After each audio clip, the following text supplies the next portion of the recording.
અંકલેશ્વર હાંસોટ પંથકમાં વહેલી સવારના સમયે કમોસમી વરસાદ વરસતા વાતાવરણમાં ઠંડક પ્રસરી ગઈ હતી।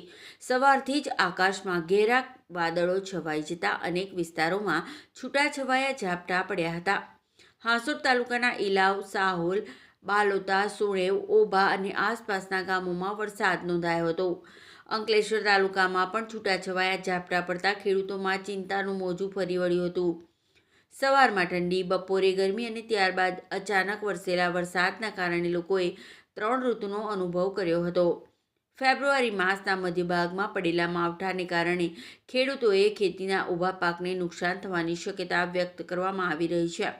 હવામાનમાં આવેલા અચાનક ફેરફારને કારણે સામાન્ય જનજીવન પર પણ અસર જોવા મળી હતી।